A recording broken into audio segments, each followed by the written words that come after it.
Hiya, my name's Aisha and I stopped smoking when I was pregnant with Harris. I loved smoking, I loved the social side, I loved the time out from work. I enjoyed everything about smoking except the smell. I know that you're not supposed to smoke, we know all the health risks, but the thought of me midwife knowing that I was putting harm potentially in my baby's way made us feel really, really ashamed. I've tried to quit so many times and I always found an excuse not to stop stopping. The midwife asked us if I thought about nicotine replacement, and I said that I didn't think pregnant women could use nicotine replacement therapy, and she said actually that they could, and she asked if I would like to give it a go. It was right at the beginning. I was about 6 weeks pregnant when I first got the patches from the midwife. And it was the best decision that I made. I did brilliantly for about 4 weeks, and then I fell off the wagon and I got in touch with the midwife from the smoking group, and I told her what had happened. She said, right, don't give up, wake up, put your new patch back on and start again. And I did, and that was it. Didn't smoke for the rest of the pregnancy. It was amazing, absolutely amazing. I'd been in labour for 2 days and I thought that's when you would want a cigarette, but I didn't, and to be able to hold him as soon as he was born and smell him and see him, and he was in intensive care for 11 days as well, not long after he was born, and I didn't smoke throughout those 11 days. When we eventually got him out of intensive care and we took him to the flat, I used to just cuddle him in and smell the top of his head, and you just smell like a new baby, and it was the most amazing smell. And because before I couldn't smell anything, and I remember the first time I did a load of his washing and his blankets, and the conditioner from the clothes, the fabric softener was everywhere, and the house smelled like fresh baby clothes, and I couldn't have done that if I'd still been smoking, because he would have smelled like me, he would have smelled like cigarettes.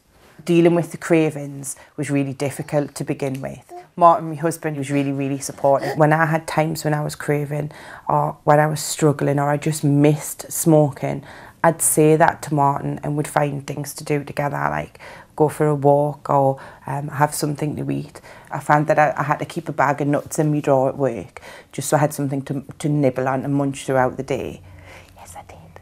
Because to keep the habits, to break the habits, whenever I'd have a talk on the telephone, I'd always have a cup of coffee and a cigarette. So I started making sure that I didn't make a cup of coffee when I went on the telephone. I had to find new ways of building in the same sort of social things that I did when I smoked, because for me that was the bit I missed the most, the social side of smoking. Whereas me and my team would go for a cigarette and would chat over what's been happening that day, would talk about cases from work. I felt like I was missing out on that. So whereas all the smokers would go outside and have a cigarette, I would wait until they'd finished, and then with the non-smokers would maybe take a walk to the garage or would go and just have 5 minutes fresh air. One of the things I had to do, I had to not see some of my smoking friends for a couple of weeks, and then they were told you're not allowed to smoke, and once you get here, you can't come in if you've been smoking. I used to get up and I literally would have 3 cigarettes before I'd even gone to work. And what I found when I stopped smoking, I got literally an extra 20 minutes in bed because I didn't need to get up that early to smoke. And I hadn't appreciated that I was building smoke time into my daily routine. And I was. When the midwife first came to see, she took a carbon monoxide reading that first day, and it was something really high. I think it was about 30 on the scale. And then on subsequent visits, Jane, the midwife, took further readings. And it was something to work towards. I got really excited about seeing the 0 because I felt like I'd achieved something. It was a physical confirmation that you're a non-smoker now.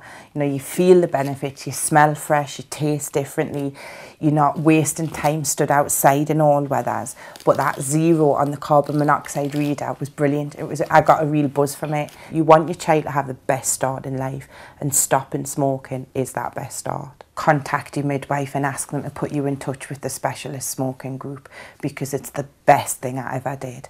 Don't be ashamed or embarrassed to say that you smoke, because I was, but if I hadn't have told the midwife then, I wouldn't have got the support which helped us quit.